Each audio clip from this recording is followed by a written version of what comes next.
People often want to know whether it's worth splurging on a professional level high-powered blender, which can easily cost 3 times as much as a more affordable one designed for the home cook. We've put 2 of our favorite high-powered blenders, the Blendtec and the Vitamix, and 2 of our favorite affordable blenders, the KitchenAid and the Cuisinart, through some really challenging blending tasks to see what differences there are, if any. We know there are going to be some differences. We're not that clueless. All right, so this is test 1.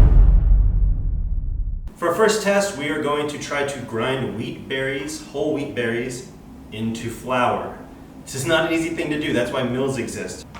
Here goes. It's gonna get dusty in here.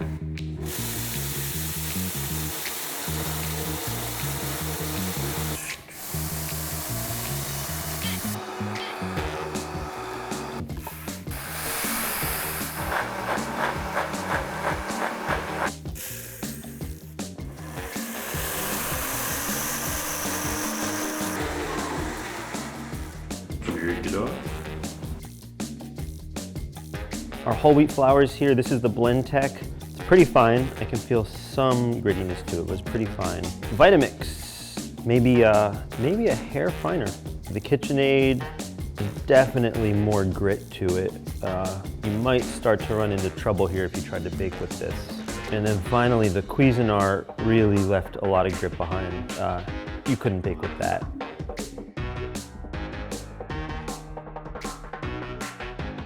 Round 2. If a blender is powerful enough, it can generate so much friction in the jar that it actually heats itself up in the jar itself. No need to put it on the stovetop. So I'm gonna make a tomato soup. I'm gonna put canned tomatoes, olive oil, vegetables like onions, garlic, and we're just gonna spin it in each of these blenders, and we'll see which ones get it hot enough that I've actually kind of cooked my soup in the blender, and can I go? And the olive oil goes in. Tomatoes go in, shuck, shuck, shuck. Don't splash, don't splash.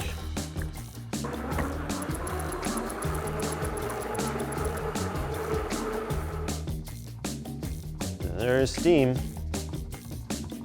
126 degrees Fahrenheit. 112. 99. 109. Tepid.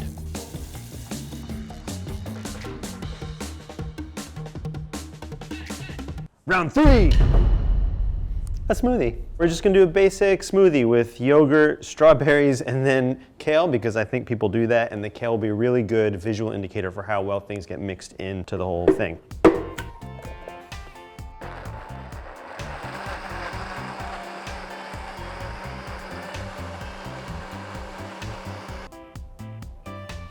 It tastes like strawberries and grass.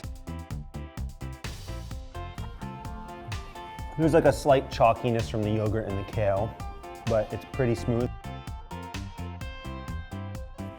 And even though this one looks quite broken down, it's pretty fibrous actually. So, all right, they all make good smoothies. They're all totally fine if this is your thing.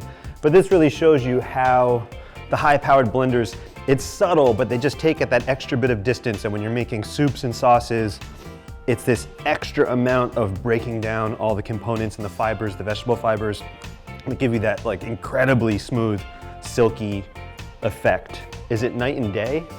No.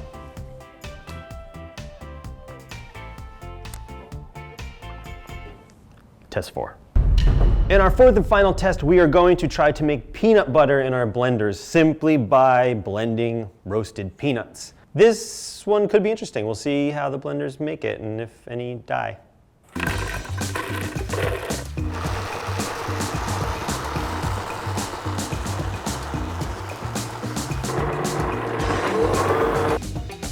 Wow, yeah, look. Yeah.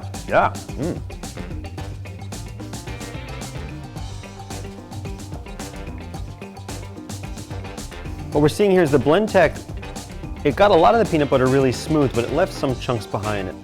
The Vitamix looks great, wow, really smooth. And then I'm amazed by the KitchenAid. It's almost as good as the Vitamix. The Cuisinart struggled. It did make peanut butter. It's very chunky peanut butter. Probably could have gotten better if I had kept going, but I got bored. Yeah, God, what's the takeaway here?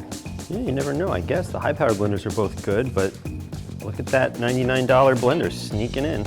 We should put little faces on them.